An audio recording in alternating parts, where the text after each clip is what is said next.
Kimiko. It's Nikki. And it's Marcia. And welcome to ChitChat with the LoveChat podcast. Well, we are back. It is Insecure Season 4, Episode 6, also known as LowKey Done. Done. In the words of Issa's mama, who has been known as many things across the span of television, growing pains are just that, painful. Yes. Ain't that the truth? We are back. It is episode post-fight, post-block party, we finally see where Condola is. We still don't know where Lawrence is. But yes, and I just have to say, I knew that this episode was going to be a little slow because we had such a juicy one last week. Mm-hmm. But, oof. Well, I feel like it. So remember a couple of episodes ago, it was really slow to me. Yeah. Like this one didn't feel like that one. It didn't feel slow like that, yeah. Yeah, because it was some drama too. It was. Even though it was all Issa episode, which you know was what it was. She definitely in Issa style ran up on some drama, several places of drama. Yeah, right. Well, not that I thought that it was slow. I thought that there were parts of it I was like, why did we spend so much time out of our 30 minutes that we get with y'all on this? Like, why did we spend 30 minutes with this woman in this car? Girl, I was like, this show is 30 minutes, and we done spent 20 of it riding Mr. George, whatever his name is. Are they building it? I wonder if it sets up, I wonder if that sets up for something. Because when the guy was like, hey, Dad, I was like, whose daddy are you? And then remember, he was in the car looking at the picture like, yep, that's the house.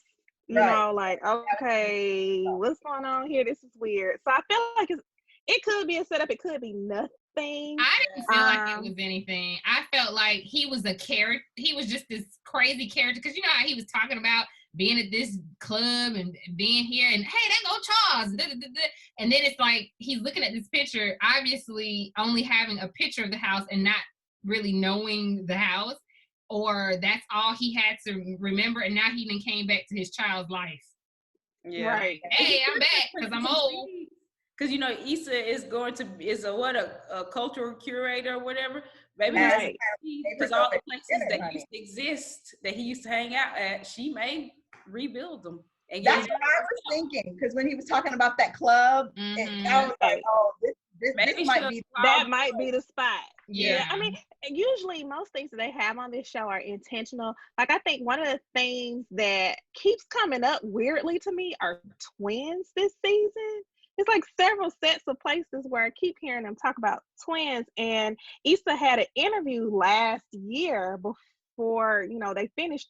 And they asked her, I believe it was with Crystal and Kid Fury, they asked her about one of the things, what can we look forward to? Can you give us a hint? And she said twins. So it like Stanley's twins, and it's a couple other sets of twin things going on in there. And then I read somewhere where somebody was like, is the girl that they looking for Andrew's sister, like his twin? It's just all kind of random theories out there. But I thought that was kind of something that was weird and random, but I always feel like they're intentional about every little piece of things that they put in there. It could be because when they were riding around and he did say that about the club, you're right, I kind of got that spark too.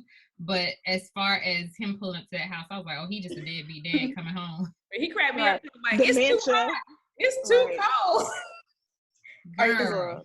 I don't rude as hell, like for real. She giving you a ride all the way up La Brea somewhere. He said he don't do lifts and he doesn't do boobers. Right. And he don't do GPS either because the government is not going to find where he's going.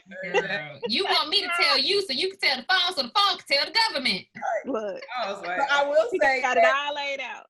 That was one of the Charles because when he said, I won't slap a bee, but I will slap a bee, and then in the mirror, Jesus thing said, come on, that's you, girl. I was like, oh, that was hilarious. Girl. I've also enjoyed Mirabee a lot this season too, because I've enjoyed their banter back and forth. Yeah. And like with her being like, girl, don't you do that. Girl, you better do that. And Issa kind of, taking her own advice throughout the season. And not to jump ahead, but Kimiko, your point about Mirabee is so spot on because at the end, one of the last scenes, Mirabee wasn't there. Look. No, she was there. She was there, but she just didn't say anything. She didn't have any words to offer. You know, right? So okay, so let's go. So the obviously the episode opens up with Issa kind of still on the high of the block party, right? So we've got these social media buzz. But not on a high, because I felt like she was on a real low. And then she started getting the block party. It's the social media post. Right. Everybody else was on a high for her. Yeah. Okay, yeah. Point taken. Yeah, because she was still, I mean, kind of melancholy. I'm like, okay, this boosting you up. Good girl. You gotta, do what you gotta do, because I'm she started over Molly. Apartment. She started doing self-care. Right. Mm-hmm. It's still self-care Sunday. You know what that is? Right. Mm-hmm. So that was good. And then you went to that grocery store. Which in my mind, I'm like, did I miss, or is this just something that's happening in Issa's head that we're seeing that she is taking the time? Like Molly felt like she's a user, and so I feel like that got in her head when she talked to Nathan. And she's like, you don't feel like I used you or anything, do you? He's like, no, you needed help and I wanted to help you, And in my head, I said, that's what friends are for, Yeah, and I think that, like you said, Molly got in her head a bit about the whole using. So that's what this episode kind of took us on this journey of Issa trying to help others. Right. So we're at this grocery store. And at first when I saw the pregnant lady, I kept thinking, is she just trying to maybe get in line or something, like skip the line? I didn't realize she was trying to get somebody to pay for her. Girl, yes. And girl, Mira B was telling her no, but don't do it, girl. She's like, I got this. $100+ worth of stuff. Talking about they need help, and Issa's like, I'm just trying to get this bottle of wine. And now look, this jug of wine. Right. What the girl with the cashier say, it didn't go through, and it's not going to change. It's not gonna and then the pregnant lady talked about that was a lesson for her. Yeah, she was like, this just got sad. Right. A lesson?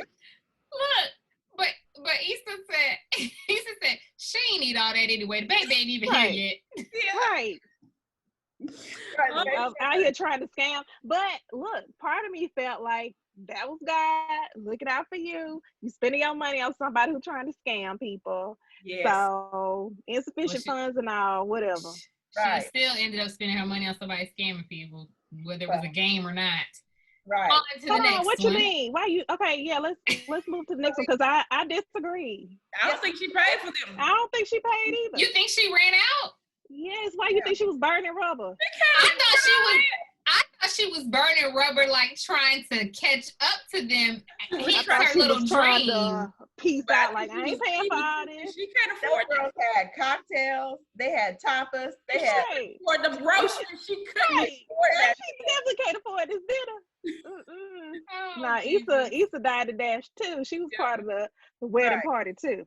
So it was interesting, like, right? So when she goes to the little paint and sip thing, she's got her Pinot, her butter jug. If you want some Pinot, let me know. Right. And even still, she's still trying to be friendly, despite everything that's going on. She's trying to be nice, trying to have a little moment, like, again, her self-care. Let me do some things for myself. Right. There, she meets these girls. She's thinking, oh, they could be nice. Mm-hmm. And, they're all talking. And then they invite her out for cocktails afterwards. And so she's thinking, well, you ain't got nothing else to do. Like us sitting in the house with Corona, you ain't got nothing else to do. Right. She done sat through the whole thing with them, share her Pinot with them because they forgot to bring their own, wine to the sip and paint. Who forgets their drinks to the sip and paint? Exactly. Right. So they invite her out to dinner. Like for drinks. Right. And Issa being the cultural curator that she is. Her new self-given title. She goes. But it was cute, she was having a good little conversation. I loved it. But even though I know Kylie Pratt, right, she's so cute. But even though we knew that they weren't from LA or whatever, it was still, a cute little scene. And girl, she get in that bathroom. I was like, well, what happened? I was so confused. Yeah. Like, where did when she was go? gone, when she was calling, I knew. I said, oh, they left her. I was so sad about it because I felt like she was like they were from Baltimore. They were there for kind of like their bachelorette party. She wasn't from Baltimore. Oh yeah, PG County. Prince George took that pretty girl. But you know, it was like, oh well, this is a crew that she's met. She'll hang out with them for the evening. Right. Nice that you know somebody somewhere else, whatever. Maybe they'll keep in touch over social media. Who knows? Right. And then, girl, they done left her at the restaurant with the bill as one of those like checklists for your bachelorette party, like meet a stranger, dine and dash, and do these other things. And then if you get double points if you can do it together, whatever it was. I was like, dang, Issa, poor baby. But I also felt like even though she was not bragging at all when she was when they were asking her what does she do, and they were kind of gassing her up, I felt like they might have thought that she making a look, she can afford it. She got it. She can take care of it. Yeah. Right. Oh, maybe. That's what I thought. They was like, they were like, oh, she the plug, you the plug. Right. She can afford this. So that was like, okay. I mean, not that I see why they did that, but I see why they did it. Yeah. You know. Yeah, that's true. But I like that they were kind of gassing her because it made her feel because she was that's what she was missing from Molly. Right. Yeah. And her friends. Well, really, all her friends, because nobody believed in her except for Nola. Lord, poor Kelly. And that's the other mess up because she felt like she was making a real friend in Condola and somebody who was really, you know, there for her. And so she loses Condola. You know, we don't know where Lawrence is. He done pieced out. Now Molly is tripping. Now these girls have dumped her after her day of trying to do good deeds. And so she ends up where? Girl, but wait a minute. When she had that little flash of catching up to them, I was like, oh my God. Yeah. Oh my God. And she hit him over the head. I thought she had did that for real. I was like, wow. I was like, girl, I ain't mad at it. Right. Issa she's just taking it out. Like, no. She said, West Side till I die. That chick. The funny part is like the things that she dreams up in her head are really things that you would think about doing. You know, like I would just want to find them on the street and run them over. I just, you know, like everybody would think that. Oh, it was hilarious. But I also agree with Kimiko. I do not think she paid that bill because she ain't have it. I'm gonna have to go back and watch it. I was like, she ran away too. But I was thinking, going back to Nathan too, is how, you know, I'm like, are they trying to build a friendship or relationship? He talking about, you know, call me later. He all in the barbershop sitting there and they just talking. Because that's why when he made that phone call, I was like, oh Lord, it's gonna be him. But I was so glad that it was not. It was not him. I was anxiously waiting, like, who house is this? Who house is this? Right. I was like, is this Lawrence got a new spot? Like, hold on. And then I was thinking we were gonna go back to old boy. What was the boy she was sleeping on his couch? TSA. Daniel. Oh, no. Daniel. Yes. I didn't know who it was. Gonna be Nathan and she was gonna run into Molly and Andrew, but when I saw the house, I was like, that ain't their house, I don't think so. I was like, because I thought it was gonna end up in the house together. Right, being awkward. Yeah, and it would be real awkward. But no, I'm glad it was her mom because, you know, absolutely. In a way that mothers do, right? Like they can tell when something else is going on. They come here and Issa was like, what? You know, in that moment when she just broke down, I'm like, so real. Right. I was crying too because I don't know that I've ever seen Issa cry before. Like, I don't even know that I really remember her breaking down like that, even when her and old boy Lawrence broke up. Yeah. I mean, it's she did. When she was on that door, she fell up against the door and she was crying when he had left and stuff. I do remember that one. Was this after the flashback? No, but that made me cry. That's what made me cry too. Because I was like, oh, I want this for you too. Going back to with her mama real quick, like she had a very real conversation with her mom. Like I feel like behind in some degree, you know, like, and her mom is just there to reassure us. That's a very real thing for a lot of people. I mean, I have felt that way. And so I just felt like I was glad that it wasn't a conversation that she chose to have with one of the guys or even one of the other girls who might have not intentionally tried to just dismiss that instead of honor that, which is what her mom did. Mm-hmm. And her mom was real. She was just real with her. She was like, I ain't want y'all. So she was, girl, I just cried. She said, I didn't want y'all what? When her mom. She made a mistake twice. Right. Oh, right. So yeah, I didn't want y'all. I literally didn't want y'all. I thought you were saying like because I think the other thing that I thought was interesting, which they didn't show if they did or did not actually speak about Molly, because they did. You know, if you tell your mama that this person hurt me, mamas don't really forgive. See, but I feel like her mom. I felt like her mom knew, and I was thinking maybe the brother told her, because the brother made mention mom keeps calling. Right. So I'm thinking maybe he told her. But I wonder if he told her everything, or like something popped off with them. Like, did he go into detail? Because they didn't really show them talking about it. Right. And so I think she definitely knew something was up. So whether it was friendship, whether it's lost in my career or in life or whatever, she just knew she needed her mom. And then her mom gave her, that atta girl that she needed, because and Issa was sitting there like, I never knew you felt that way about me. And she was like, what do you mean? I'm proud of you. Yeah.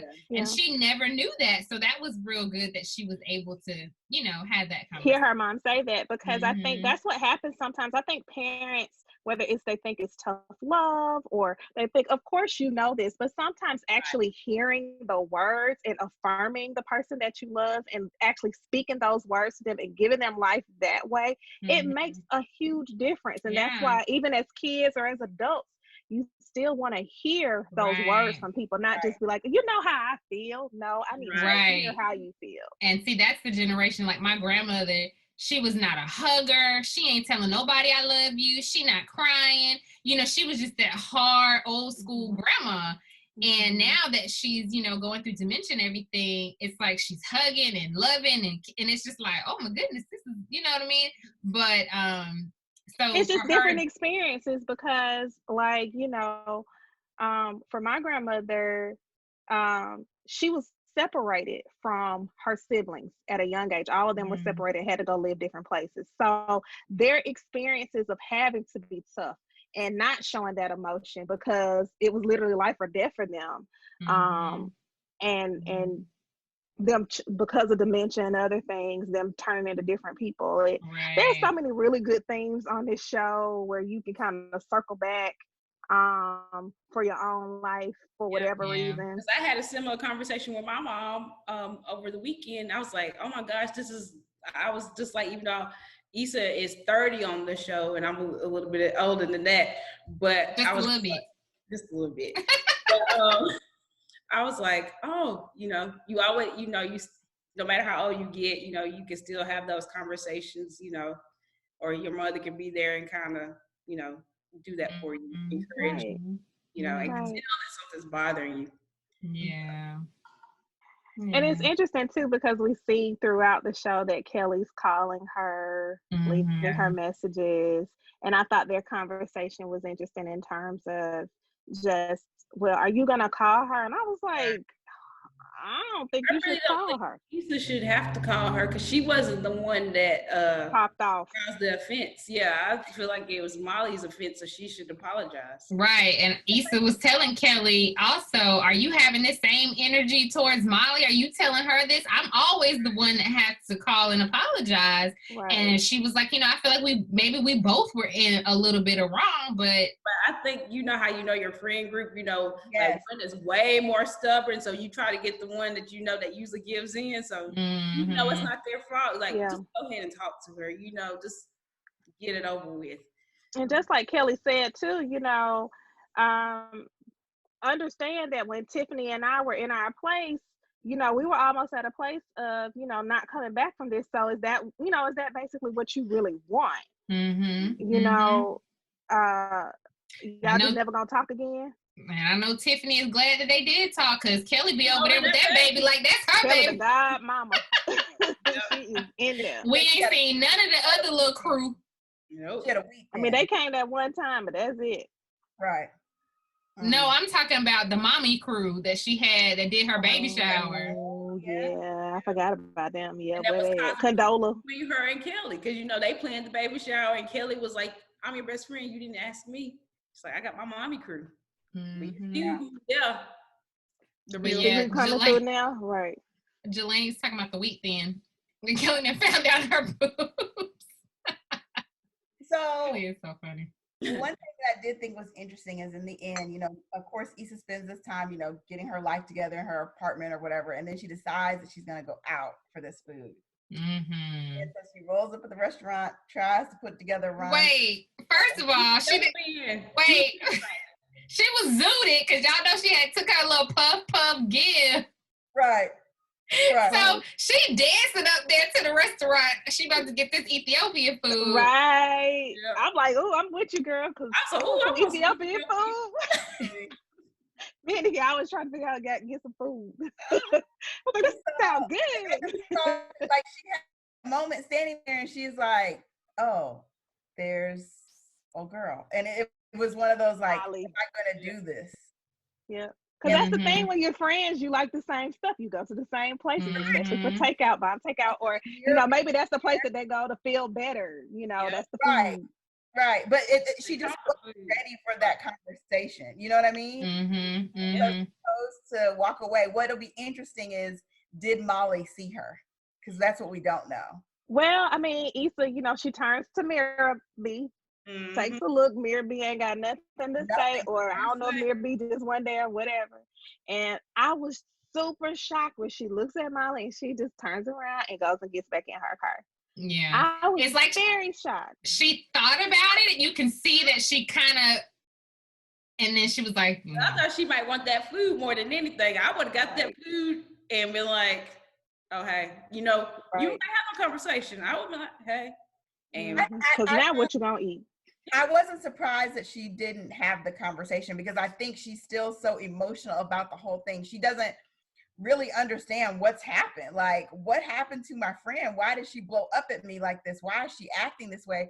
Are we even really friends? And so in that moment, I think she was just like, I don't even know what to say. Like, I can't do this now. And then right. Like Kelly said, they need to have a conversation because they've been on two different wavelengths for so long. They just don't know. Like Issa didn't know how close Molly and Andrew had gotten and that they were in this committed relationship, and Molly didn't know, I guess, how much work Issa was putting into this project or whatever the case. So they just really need to just have a conversation. And I felt like this was one of the shortest episodes. Like, I know it was 30 minutes. It felt like shorter, because they usually like 32, 34 minutes sometimes. Well, that's because we was in the car with George for about 25 minutes. Right. Yeah. Right. But then at the end, you see that she would start talking on her social media again. People was like, well, we'll have another one. And she's like, I got you. So she knows, I think she sees a path for herself. Yeah. I think she's finally starting to see one. Right. Like, I can really do this. Encouragement, and then the social media people, all the people talking on social media. Not only that, but old girl who was her assistant. Oh, yeah. Where are you on me dating the vendor? Like, yeah, go date them, but don't mess up because we need this vendor. Definitely figure that out. But I know Marcia watched the preview to the next episode, so go ahead and take it. I did. You don't watch it? You don't watch the preview? I did, but I know that Marcia always talks about it. Oh, well, in the next episode, it looks like what Molly and Andrew are going on Molly episode. They're going on a little vacation. So Issa over here, I guess they're both trying to find ways to come out of this and to find their feel good. But I don't know. But it looks like they're on a vacation with another couple. Yeah, like they meet them there, or it's like Andrew's best friend or something. It's a couple street trip, or somebody from his family or his friend or something like that. But it seemed like how long have they been dating at this point to go on this vacation? Think about it. I mean, it's been months, because think about 1 month to block party, 2 months to block party. It's been, it's been 3-4 months. It was because you think for the block party when we started the season. So think about it too. They met at Coachella. Yeah, which is when is Coachella? The spring. Right. And then they went all the way through because the block party wasn't until January. Right. So it's been at least half a year. Right. That they've known each other, interacted. Yeah. And it looks like maybe early fall when they kind of made this exclusive. Because I think it was like maybe 3 or 4 months before the block party for that episode. The Halloween episode. It was before Thanksgiving because her mom was like, right, bring your boyfriend. Right. Okay, so yeah, they in this thing for a minute. Yeah. And then too, they grown. They ain't gotta. It's fine. Right. I think that's true. Yeah, that's very true. But I think the other thing that I think is bothering me is like from the block party. Were you really mad at Issa because she talked to Nathan, or were you mad because Andrew didn't tell you that you had talked to her best friend? Like, were you really mad at him and just taking it out on her because you don't want to rock the boat with him? No, I think she was mad at into this. I think she's projecting. She's projecting because she's mad at Andrew because he didn't tell her and he was already not opening up to her. And then he does something for her best friend and he doesn't tell her. Yep. That would just be easy, a conversation. Oh yeah, I got Issa. When they were talking about the block party, he could have been said, Vince Staples is one, I know him, and we got him for Issa or something. Like, it seems like that would have been easy to slip in conversation. Yeah, and you were mad because you didn't know. You were mad because Nathan knew and Issa knew and Andrew knew and you didn't know. And I just felt like Issa was the easiest target. And the fact that you just blew up like this, you're projecting other things, and that was just easy for her to just blow up. But I still think that's probably part of it. But it still was an overflowing bit of emotion that was building up with her and Issa all along. I don't know. I just felt like because you were mad at her because you've been mad at Andrew all along too, but you've been putting in the work to make sure that when you overreact that you pull back and think about it, but you didn't do that with your best friend. And that's true too. Sometimes women get in these relationships and you just throw your friendships of however many years to the curb for this dude, and you'll work it out with him to the nth degree, but you'll throw your friend to the wolves. And at the biggest career move of her entire life, you blow up and mess it all up. Like, I'm sorry, I'm done with Molly. I just feel like that was so bad. So bad. I'm still mad about it. Sorry. That is not cool. Episode 7, so we'll get to see what Molly's like. On vacation. I don't know. We'll see if they make it. Because growing pains too. To fix this and make us feel better. Because she don't look like she enjoying. I feel like they're gonna leave us hanging. She don't look like she enjoying this trip. She don't like them friends. She ain't right. Then they hiking up these mountains and stuff. She's like, how we gonna get down? This don't look fun, but it's probably gonna end up being a twist. Like she end up bonding with them and they have a great time in the end. Possibly. Or not. Or she may be on that plane by herself going back to California. I feel like Molly gone, just like with the block party, that because she wants to prove that she is relationship material, she gonna take a whole lot of stuff that she don't really like just to prove to other people that she can be in a relationship. That's what this is all about. That friend don't seem like he probably a good, nice guy. She gonna take a lot off. He gonna say crazy stuff to her, and she just gonna take it. Yeah, and I'm wondering too, and who is she going to come back and talk to about that, right? Because she can't come back and talk to Issa about it. Is she going to talk to Tiffany or Kelly? I don't know. Well, it seems like her and Kelly are cool because aren't they like sorors or whatever? Somebody is sorors. No, that's Molly and Tiffany. Yeah, that's what I meant. That's what I was saying. I thought you said Kelly. No, you said she's not going to talk to Issa. Is she going to talk to Tiffany or Kelly? And I'm thinking she would talk to Tiffany because they're the sorors. Seems like they're the closer of the two. But I guess we'll see. So, ladies, we just have to wait another week and see what happens on this full Molly episode. I hope she's not riding around in the car with somebody for 20 minutes. That's all. I know that's right. Or on the plane. Because who was on the plane? Somebody was on the plane. The actress. That's on the plane. Is that Tisha Campbell? No, that wasn't Tisha Campbell. No, it wasn't Tisha Campbell. Dang. Surprise guest on the plane. But I didn't even catch it. I don't know. I can't remember. I can't see her face. If I remember her face, I can't either. But I knew it was like when I saw her, I was like, oh, famous 90s actress. Yeah. Okay. Right. Well, next week we'll fill you in. All right, ladies, that's going to do it for this Chit Chat with the Love Chat podcast. I'd like to remind all of our listeners to please follow us on all social media platforms at the Love Chat podcast. And don't forget to like, subscribe, rate, and review. Check us out on YouTube if you're listening to the podcast. And if you listen to the podcast, you know what I'm saying. Vice versa. All right, till next week. Bye. Bye.